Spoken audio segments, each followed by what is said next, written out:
আসসালামু আলাইকুম। বাচ্চার উপর চিৎকার করে পরে কি খুব খারাপ লাগে?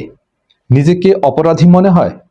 রাগ হওয়াটা স্বাভাবিক, কিন্তু সেই রাগ বাচ্চার উপর ঝাড়াটা আপনার সন্তানের মানসিক স্বাস্থ্যের জন্য ভয়াবহ হতে পারে। আজ আমরা জানব বৈজ্ঞানিক উপায়ে কিভাবে নিজেদের রাগকে আমরা নিয়ন্ত্রণ করতে পারি। বাচ্চা যখন কথা শুনে না, তখন আমাদের মস্তিষ্কের এমিগডালা নামক অংশটি সক্রিয় হয়ে ওঠে, যা আমাদের ফাইট অর ফ্লাইট মোডে নিয়ে যায়। তখন আমাদের হিতাহিত জ্ঞান থাকে না। ইয়েল ইউনিভার্সিটির একটি গবেষণায় দেখা গেছে, বাবা মায়ের অতিরিক্ত চিৎকার বা রাগ বাচ্চার মস্তিষ্কের বিকাশে ঠিক তেমনই নেতিবাচক প্রভাব ফেলে যেমনটা শারীরিক প্রহারের কারণে ফেলে। এটি বাচ্চার আত্মবিশ্বাস চিরতরে কমিয়ে দিতে পারে। রাগ নিয়ন্ত্রণের 5টি বৈজ্ঞানিক কৌশল। প্রথম কৌশলটি হচ্ছে স্টপ, ড্রপ অ্যান্ড রোল। যখনই মনে হবে আপনি চিৎকার করতে যাচ্ছেন, সাথে সাথে কথা বলা বন্ধ করুন, এটা হচ্ছে স্টপ। আর আপনার অভিযোগগুলো দূরে সরিয়ে রাখুন, এটা হচ্ছে ড্রপ। এবং ওই জায়গা থেকে 10 সেকেন্ডের জন্য আপনি সরে যান, এটি হচ্ছে রোল। এটি মস্তিষ্কের উত্তেজনা কমিয়ে লজিক্যাল অংশকে সক্রিয় করে।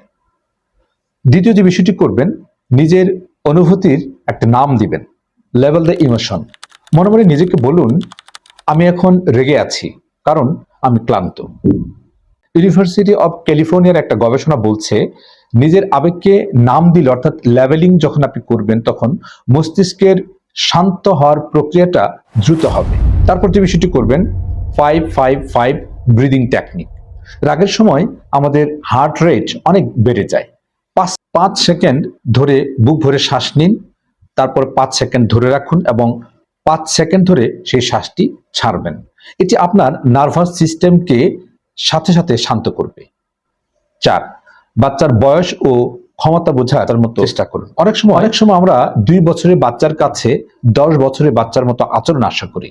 মনে রাখবেন, তার মস্তিষ্ক এখনো পুরোপুরি বিকশিত নয়। সে অবাধ্য হচ্ছে না, সে কেবল বড় হতে শিখছে। 5 নম্বর যে বিষয়টি করবেন, নিজের যত্ন বা সেলফ কেয়ার, এটা করবেন। রাগ বেশি হওয়ার একটা প্রধান কারণ হলো বাবা মায়ের নিজস্ব ক্লান্তি বা ঘুমের অভাব। আপনি যদি নিজে ভেতর থেকে শান্ত না থাকেন, তবে বাচ্চার সাথে শান্ত থাকাটা কঠিন। তাই নিজের জন্য দিনে অন্তত 15 মিনিট সময় বের করুন। এরপর ভাবছেন রাগ করার পর কি করবেন? যদি কখনো আপনি রাগ করে ফেলেন, তবে ইগো ধরে না রেখে সন্তানের কাছে দুঃখ প্রকাশ করুন। তাকে বলুন, আমি তোমার উপর চিৎকার করে ভুল করেছি, আমি রেগে গিয়েছিলাম। এতে আপনার সন্তানও শিখবে কিভাবে ভুল স্বীকার করতে হয় এবং রাগ নিয়ন্ত্রণ করতে হয়।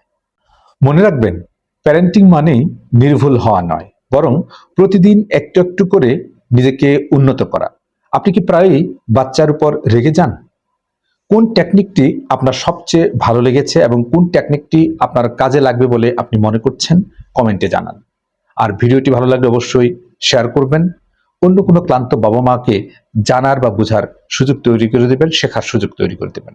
এমন আরও ভিডিও পেতে আমাদের ফেসবুক প্রোফাইল আমাদেরকে ফলো করবেন, আমাদের প্যারেন্টিং স্কুল চ্যানেলটি সাবস্ক্রাইব করে আমাদের পাশে থাকবেন। ধন্যবাদ সকলকে।